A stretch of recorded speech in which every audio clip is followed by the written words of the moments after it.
Ladies and gentlemen, welcome to Season 4, Episode 3 of Blue Big Tip Buddies.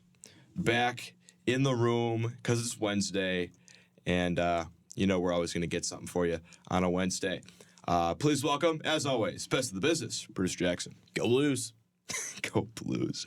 We will be talking about Jackson's new favorite hockey team, the St. Louis Blues, later in the show. 10 seconds before we started recording, he's like, how are your Blues doing? I'm like, I have no idea. Noted hockey fan, Jacqueline. All right, let's talk. All right, first of all, to start the show, where were you for the Anthony Leal legacy game? I was in my apartment working on homework, and I had the game pulled up on my computer, but I was listening to it. I was listening to the broadcast the whole time. So I wasn't watching it, but I could just hear the desperation in everyone's voice in that game. It's just like, can we please win this one? We're up by 17 at half. We blew the lead. We're down 4. We're up 2 again. It's just like such a back and forth battle with this team. The lead was at its biggest was when IU was up 31-15. They held Iowa scoreless for 6 minutes. God. And then, Iowa doing Iowa things. They just started making shots, just the stupidest shots.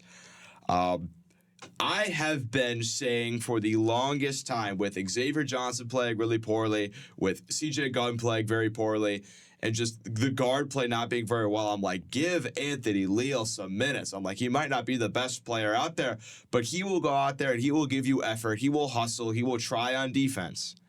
I'm like, at least give him a chance. Well, Anthony Leal got his chance last night, and he drained 3 threes and had a very tough baseline drive, 13.7 rebounds in 22 minutes. He saved the game. With Malik Renew. Oh, my God, yeah. With Malik Renew going down to injury, with Xavier Johnson going down to injury at points in that game, and Khalil Ware was playing on a bad foot, he stepped up. Malik in a Renew huge only way. in for 3 minutes. What'd you say? 3 minutes, it says. Yeah, he got hurt 3 minutes into the game. That's rough. He needed crutches to get off the court.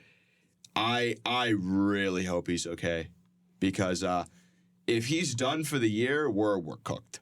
We're so cooked. I mean, this team has been cooked for the past, month or so, but it's just been like a slow death sort of thing, Like, it's an impending doom kind of thing that we've all been expecting.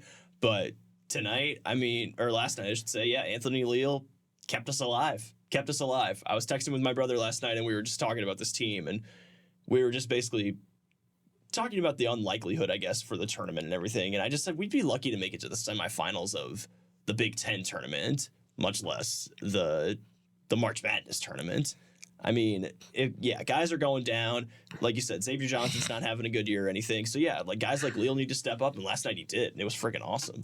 I think, so pretty much most of these games, most of them are must win if they want to make the tournament. Oh, absolutely. Everything is must win. Last night especially, I think that the biggest game on their schedule in terms of making the tournament, there are 2 games that I think if they get one of them, they'll be in decent shape. Because here's the thing. They'll beat Penn State Saturday. Penn State's awful. They're bad. Mm-hmm. They are at Ohio State Tuesday. If they could steal a game on the road, that would be huge, because Ohio State has been bad recently. They have lost, I think, 6 of their last 7. 1, 2, 3, 4, 5, 6. Yeah, they've lost 6 of their last 7. They lost to IU, Wisconsin, lost to Michigan, beat Penn State, but they've lost to Nebraska, Northwestern, Illinois. So this is an Ohio State team that's reeling coming into this game. They got to go at Iowa. They are at Iowa. Friday, and then they play IU at home on Tuesday. So if that's one of the games that I think if IU could steal on the road, they could be in good shape. They're not winning at Purdue, and no one's going to knock them down because they lost at Purdue. They're just not winning that game. No, they're not. But after those games, we'll still be hyped for them, we'll still be cheering them on and everything, but it's not going to happen. All right. But after that, they have 4, I think, very winnable games. They're home against Northwestern, home against Nebraska, at Penn State, home against Wisconsin. But, I think there is a very good chance they can win all 4 of those, but they're going to have to win all 4 of those. They'd have to if they want to make the tournament, you know. I think they have to win one of Ohio State or Wisconsin. I mean, do you really think though that like those are going to be the make or break games that helps us get into the tournament though? Like you said, Ohio State hasn't been very good. Nebraska, nobody's really heard much from them. I mean, if we can pull off a win against Northwestern, that's cool because they beat Purdue. But since so did Nebraska. I just don't see how those are going to be vital to our survival, though. Yeah. I think if they get to 20 wins, they will make the tournament. That's the number. 20 wins is the number. Mm-hmm. I don't think they leave a 20-win Big Ten team out. I don't think they will. Maybe. You could be right. Especially since it's Indiana. I don't think they leave a 20-win Indiana team out. I mean, again, no one thinks go ahead. No one thinks we're gonna get to 20 wins. I think we'll be sitting at probably 18, 19 come the Big Ten tournament. I'm not confident in our ability to get to those 20 wins simply due to the fact that how last night went. Yeah. You have a 17-point lead. You can't be giving up 17-point leads. That's happened so many times this year. Yeah. Where it's gotten too close for comfort despite the fact that we've gotten a big lead early in the game. Because there's been a couple of times where we've gotten really good leads, but it's just the defensive aspect of our team that just slowly chips away, And it just... Yeah, if you want to go up against guys like Northwestern or Nebraska, you can't be giving up 17-point leads. No. Even if you're at home. Especially if you're at home. They are still 500 in Big Ten play. You gotta finish above 500 in conference play, and I think they will. I don't think they'll finish with a losing conference record, but in terms of the Big Ten, we're pretty the Big Ten is also down this year. The Big Ten is down, yes, but I mean, because of that, we're higher than expected, really. Yeah, so we'll see. As far as I'm concerned, the season is still alive after last night. That delayed the Nails' final descent. Which is really funny to hear you say that on the air, because off the air, as soon as you walked in, you said this team's going to take off 5 years of my life if I keep watching. Oh no, they will. They will. I'm gonna play a clip for y'all. My roommates hate on Gabe Cupps. They say he's like the worst player ever, and that's my boy. That's my little baby boy. He's everyone's baby boy. It feels like. Here's the thing. We were down 2 with a minute 30 left, and they ran a play for Gabe Cupps. He hit a 3. It was his first basket of the game.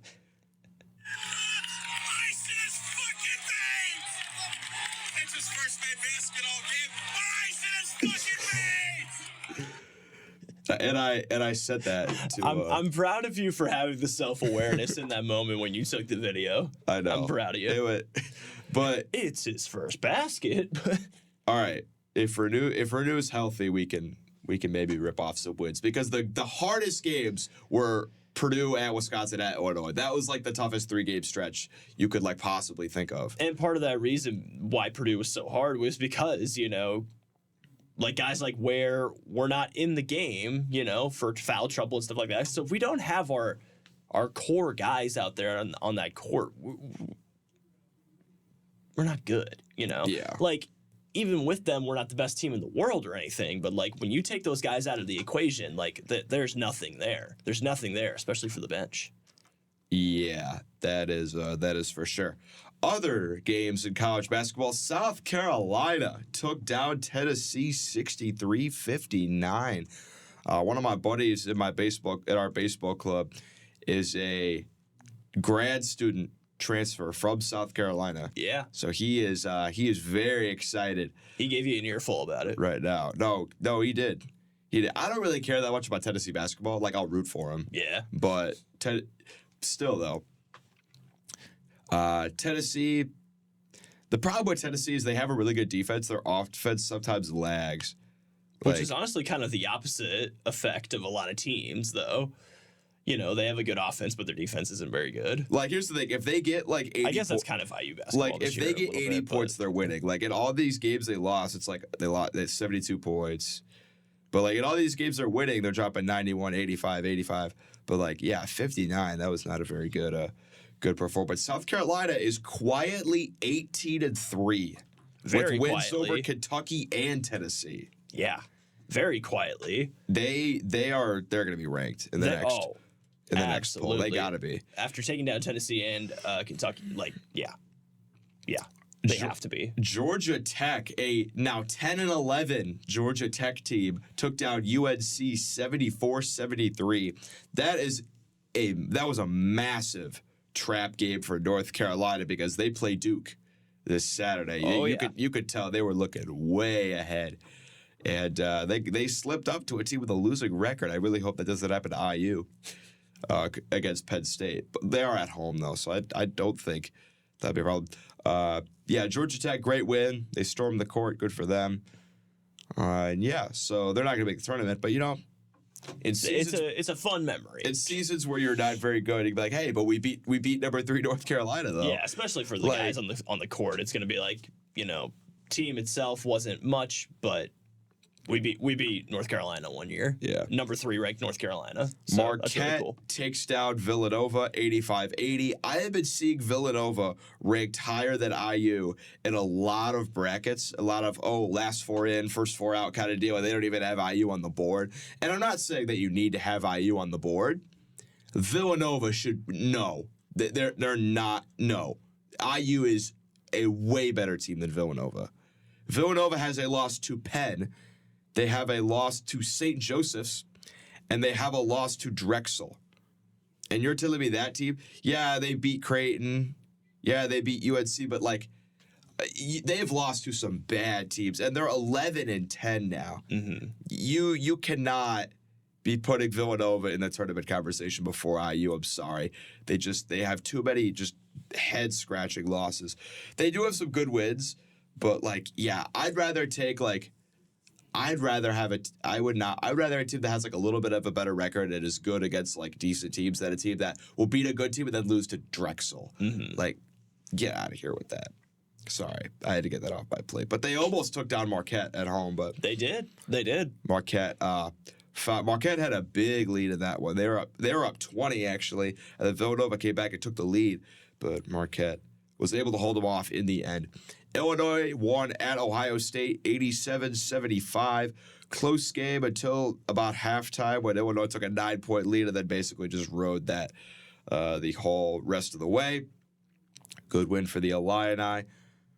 TCU took down Texas Tech 85-78.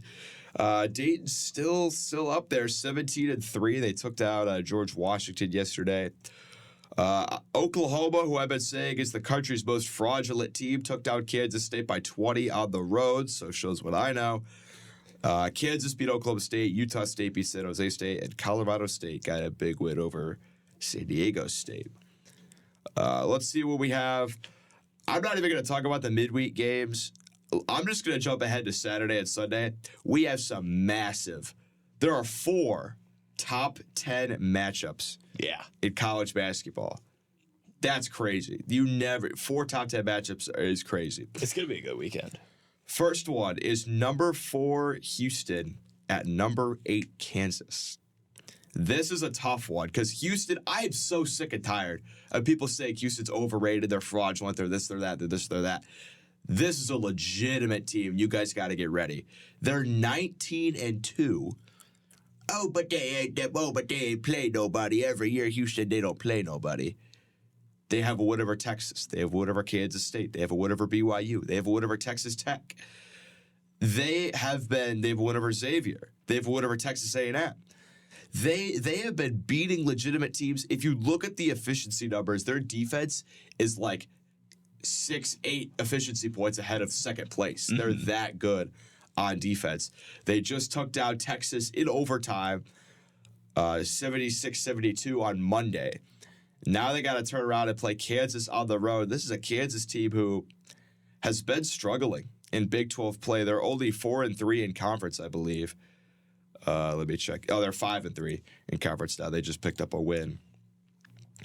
But this, I don't think, is going to be a game where, Kansas is the home team. They're going to come in and win. Because Kansas, they've struggled. They have a loss to a losing record West Virginia team. They lost to Iowa State. They lost to UCF. They had a close win against TCU. This is a really good Kansas team, but they've had their fair share of struggles. Mm-hmm. this is pretty 50-50 for me on who I think is going to win. I definitely think Houston is a better team. It's always tough, though, to go on the road to Kansas. I know. And no matter what the team is like. I mean, it's like IU. I mean, no matter what the team is like, the environment is going to be there. Fans are always going to show up. The environment's always going to be tough to play in, especially on the road. I think Kansas pulls out a close game. I think they win by like 2. This is going to be a fantastic You think game. Kansas pulls out a close game? I think Kansas pulls it out really close. I think I agree with you. Just because of the home court. I think it's going to be a big win for Kansas, and I think that home crowd is going to be way too much for Houston to handle. Not way too much. I think it's going to be a close game, but I don't. Defensive teams are better on the road than like offensive teams because, we'll see though. That's going to be a really good game. The second top 10 matchup that we have. Battle of Tobacco Road, UNC against Duke at 6:30 in the Dean Smith Center. I don't know who I want in this one because this is always going to be a game no matter what each team is ranked. Absolutely, always going to be a game. Duke took care of their road game. They beat Virginia Tech 77-67. Yep. North Carolina, as we said earlier, did lose to Georgia Tech last night. Ultimately, they're not going to care about those games when they get to this one. I like UNC. I just think UNC's a better team. Duke, I think, is incredibly overrated. This is a team that has a home loss to Pitt. I mean, Duke actually also lost to Georgia Tech on the road. Did they really? Yeah, earlier in the year. I forgot about that. They have a win over Baylor, but they have a home loss to Arizona. They have a loss to Arkansas. I think North Carolina they're a better team, and they're at home. I think that the Tar Heels are going to end up pulling away with those because North Carolina doesn't really have any bad losses. They've been taking care of. They lost to Villanova in overtime, but I mean they have a win over Tennessee. Dropped 100 on Tennessee actually. Their only losses they have a close loss to UConn and a close loss to Kentucky, but they beat Oklahoma. And they beat Clemson on the road. They've been playing really well. Besides last night, I think they're going to rebound, and I think North Carolina wins by about 5 or 6. Okay, I mean, this game is always going to be tough to call just because of the rivalry aspect to it. You said UNC by 5? Yes. I mean, I don't even know if it'll be that close. They could win it by 10. I don't know. I got USC. I've got UNC too. I think it'll be a little bit bigger of a lead. I think it will be. You think? I don't know. What I think will happen is UNC will break it open in the first half, and Duke will spend the whole second half just slowly coming back. Yeah, but it won't be enough. I think that's a good call. I think that's a good call, honestly. All right. And then the last top 10 matchup, Tennessee at Kentucky. This is a big one. Oh, by the way, for Duke UNC, you can get tickets on Vivid Seats as low as $407. Oh, there you go. So that's fun. Tennessee at Kentucky, though. I don't know about this one. Kentucky does have a game on Wednesday. They are home against Florida. Tennessee, on the other hand, does not have a game since they played last night. This is also just really tough to call. I think Tennessee is overall better. I just think they are. They have the defense, and all of their losses, their losses are like a close loss to Purdue, a close loss to Kansas, a close loss to North Carolina. If they can pull this off, that's a big rebound from losing to South Carolina. Yeah, but this is a team that took down Wisconsin on the road. I know Kentucky gets it at home, but I don't know. Kentucky, they're a younger team, and I feel like in a game this big at home, I don't know if they're up to the pressure. I don't know.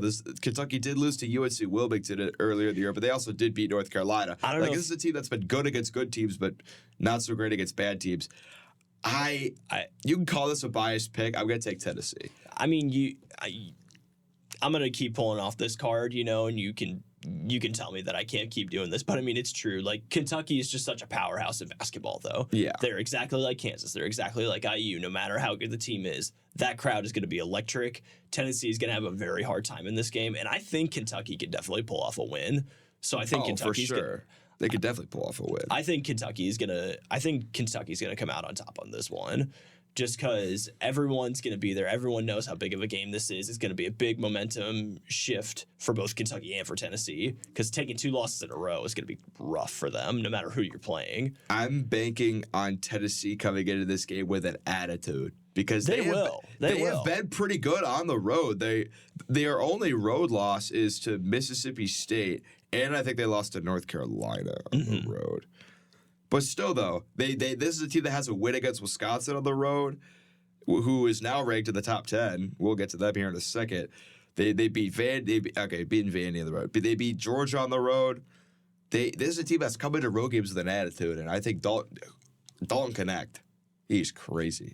He's so good. He's probably right behind Edey for Player of the Year. Probably. Speaking of Zach Edey, the 4th top 10 matchup is number 2 Purdue at number 6 Wisconsin. This game is on Sunday. Who do you like in this one? I don't know. I mean, you know who I like. I mean, I like Wisconsin better, but that's just because No, to win the game. Yeah, to win the game. I mean, Purdue is been a staple so far this season, but I mean, as IU fans, we always kind of hold that grudge. It's just like, well, it's just Zach Edey. It's just that Zach Edey out there. So but when IU played Purdue and Wisconsin in back-to-back games, I watched both those games play, and I saw Wisconsin play, and I was like, this is a pretty good team, but they're not like setting the world on fire. Like that was a game I feel like IU they cut that lead down to like 6 in the second half. They cut the lead down very quick. I thought that was a game maybe IU could pull away a win. Now, obviously, that game, like that lead cut ended up not mattering or anything, but it does just go to show. Here's the thing, you watched them play Purdue, and you're like, oh, they don't have a chance. I think Purdue is a significantly better team than Wisconsin. You think so? I think so. Because at that game when IU played Purdue could do nothing wrong. They did whatever they wanted. Yeah. And part of that was you want to talk about coming in with an attitude on the road. I think we need to give Purdue credit for that game against IU. That team came in with an attitude that said, we lost to these guys twice last year. It is not happening again. Overall, I don't know. I know that game's going to be rocking for Wisconsin. I think as a team, Purdue is just a lot better than Wisconsin. I don't know. I don't know if a lot better, because I mean, Wisconsin is really good though. I mean, number 6 in the country. I'm not trying to say that Wisconsin is bad or anything. Purdue is on a mission this year, and I think you could tell that if you watch them. They've been embarrassed the past 2 years in the tournament. Losing. Did they lose the first round both times? They lost to the Sweet 16, but it was to a really low seed. Okay. But I'm telling you, if you watch this Purdue team play, it's a team on a mission.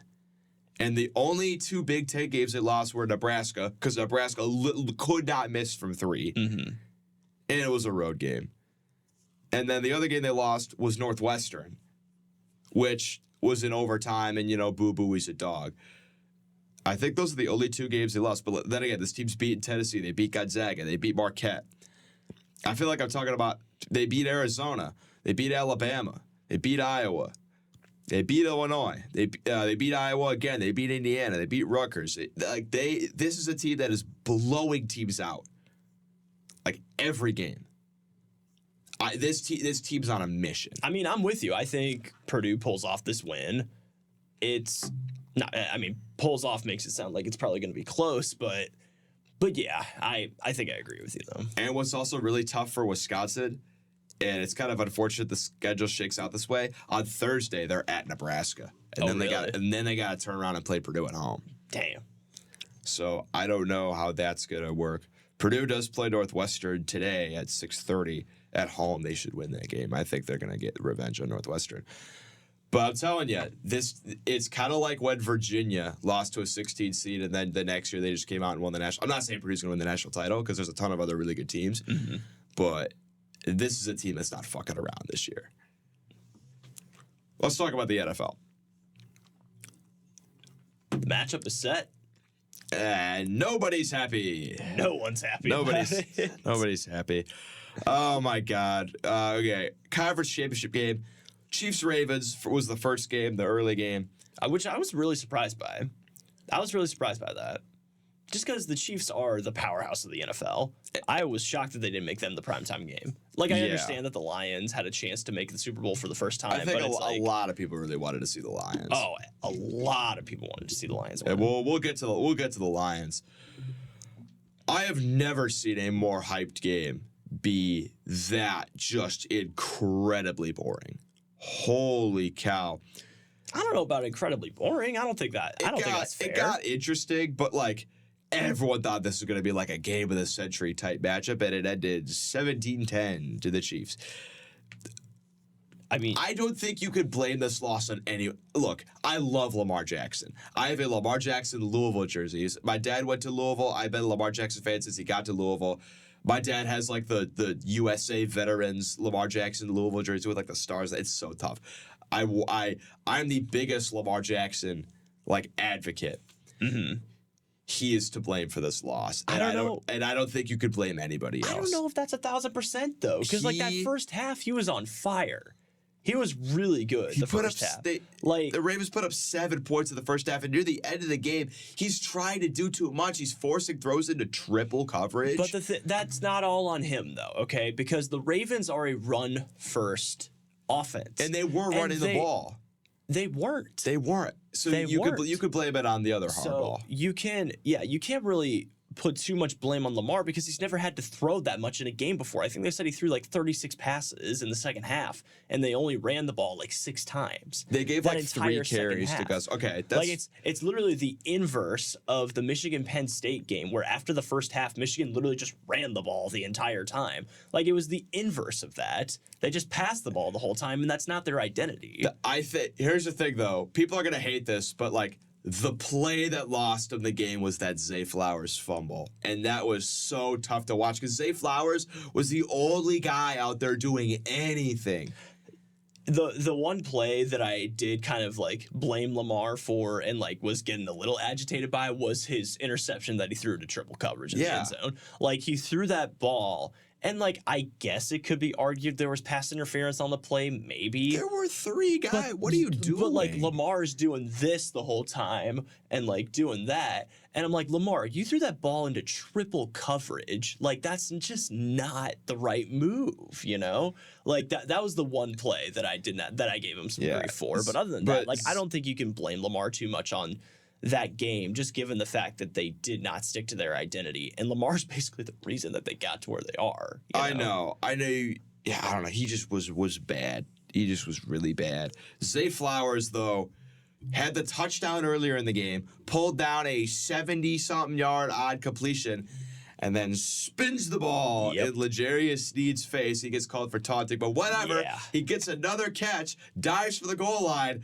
Who other but L'Jarius Sneed punches the ball out. It's into the end zone for a touchback. They lose out on 7 points, and the Ravens lose by 7. Incredible defensive play, though, when his arm just comes in and just knocks it right out.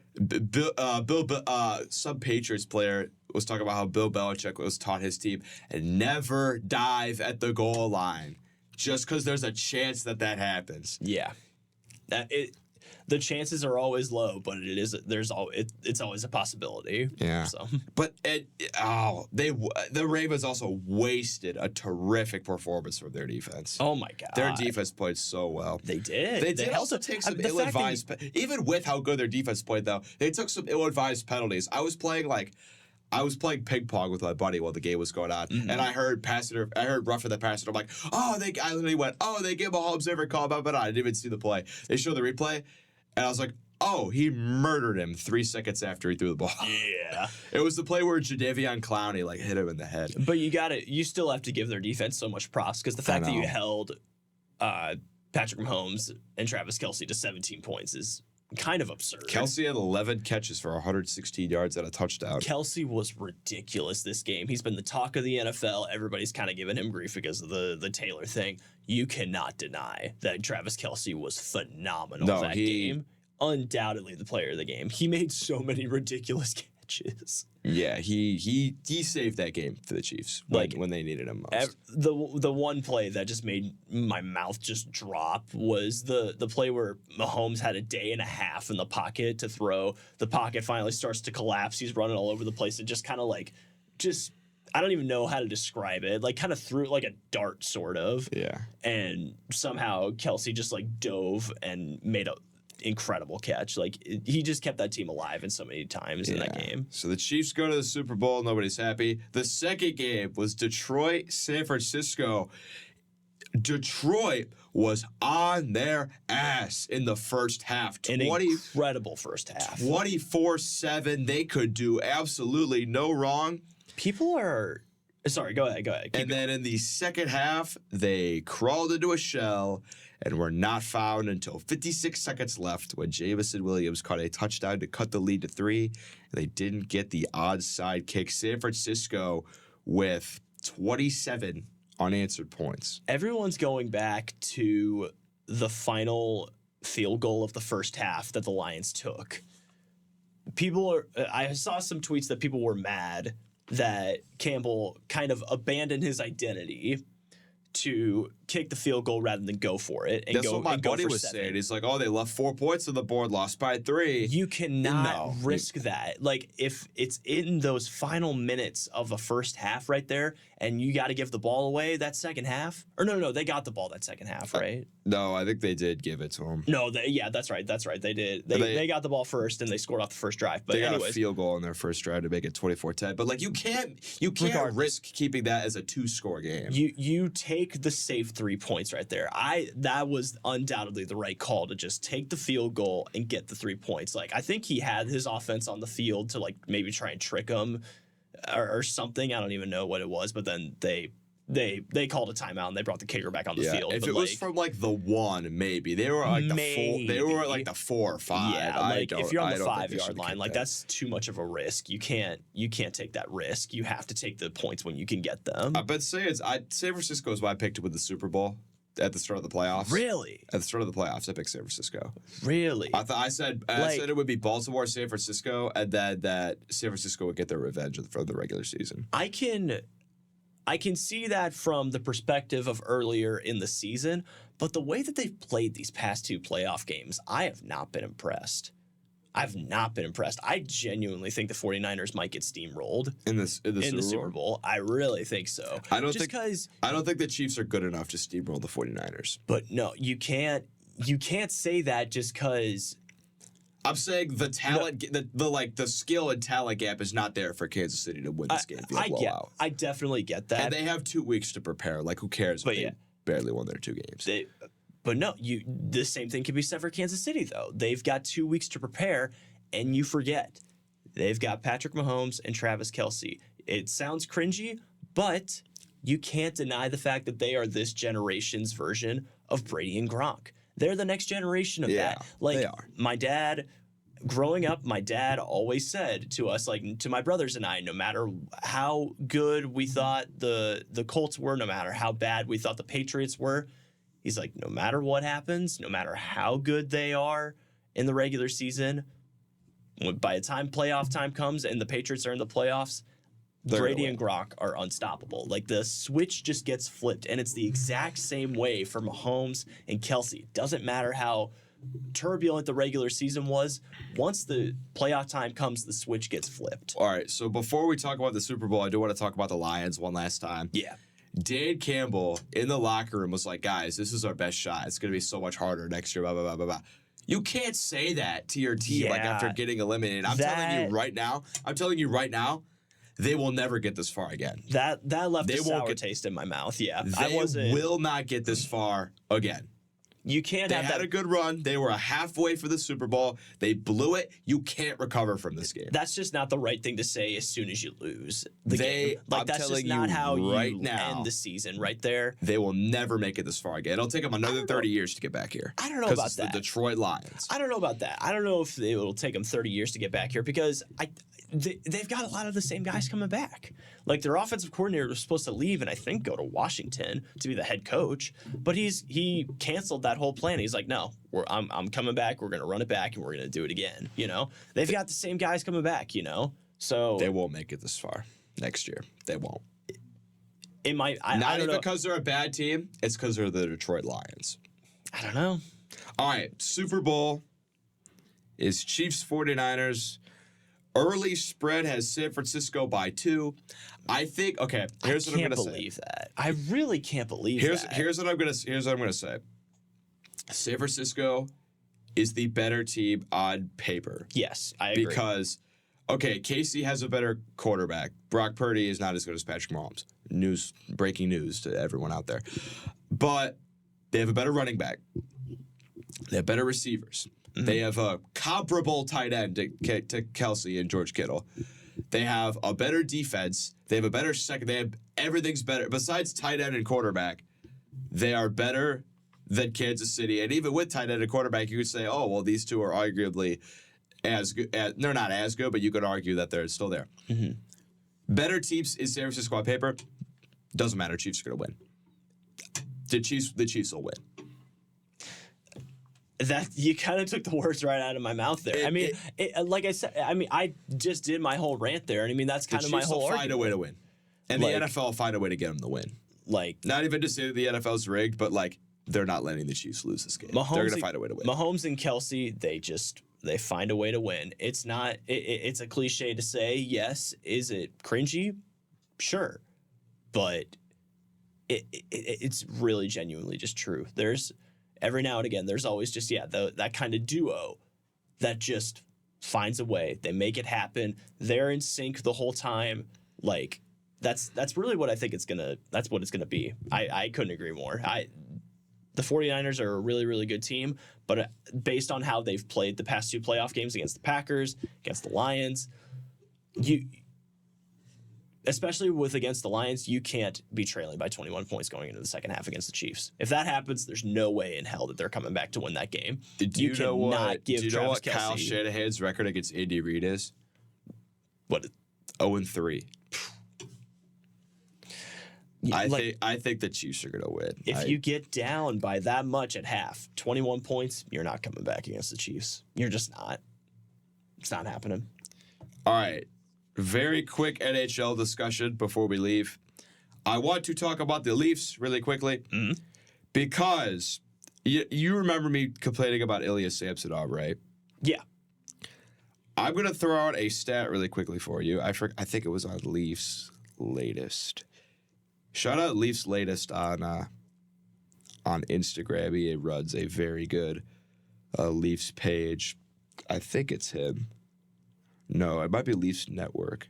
Also a very good Leafs page. I don't know. I forget what it was. But it said in Ilya Samsonov's last 4 games, 92 saves on 98 shots, a 1.4 goals against average, and a 3-0 record. Jesus. He is so back. 90, so back. You said 92 saves on 98 shots? Yes. Wow. In 3 or 4 games, he had a 1.4 goals against average. That's crazy. That's insane. I am nothing made me happier than seeing him back. Leafs fans are a lot like Leafs fans remind me a lot of IU basketball fans and Chicago Cubs fans, which I am both. And part of the reason why I cheer for the Leafs, like they will get on you if you're playing poorly. Mm-hmm. But they were Chad Samsonov in the building. I thought that was huge to help turn them around. The Leafs currently sit with 58 points. They are in a playoff spot. They should be in the playoffs come season's end. I hope that they can win a round again. They beat the Jets twice. They won back-to-back games against the Jets, beat them 1-0. Ilya Samsonov made a save on like a 2-on-0.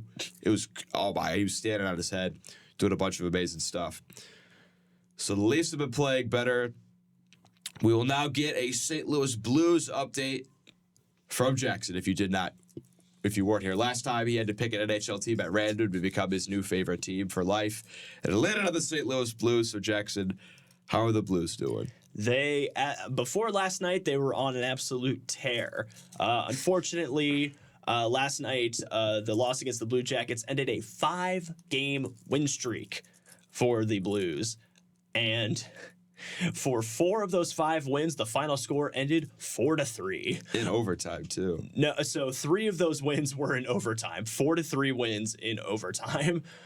So the streak started on January 20th with a 3-0 victory against the Capitals, 4-3 win against the Flames, then 4-3 in overtime against the Canucks, 4-3 in overtime against the Kraken, 4-3 in overtime against the Kings. And then, last night they lost 1-0 to the Blue Jackets, which kind of sucks because Jackets aren't very good. But yeah, that's about where they're at right now. They play the Sabres on the road on the 10th. And that's been our Blues update for so far for today. I gotta say that's a pretty good recap for brand new fan. I've been not knowing impressed. anything before 20 minutes ago. The Blues are currently tied for a wild card spot with those 5 yes, wins. I left that part out. They right now they're in the driver's seat to make the playoffs come season's end. There's still a lot of hockey left to be played. A lot of hockey left, yes. All in all, they're doing pretty well. The best team point wise is who? There are 2 teams that have 71 points. The Canucks are still out there playing well. And the Boston Bruins. I hate them. I cannot stand them. The Avalanche are currently in first place right now in the Central Division. 67 total points, 49 wins. I mean, 49 games played. They have 32 wins. You looked at the wrong column. What's that? You looked at the games played column. They have 32 wins and 17 losses. Oh, you have 32 wins, yeah. Overtime losses do points, get you though. 1 point, though. So Yeah, overtime losses do get you 1. So it's kind of like a tie, but if you get the win in overtime, you get the extra point. Mm-hmm. I don't know if I'm a fan of that or not, but it's whatever. All right, I think that's gonna do it. Jackson has a meeting he has to go to, so I'm gonna have to wrap this up a little bit early. But thank you guys for watching. Have a great rest of your day, and we will see you next Wednesday on Bloomington Buddies.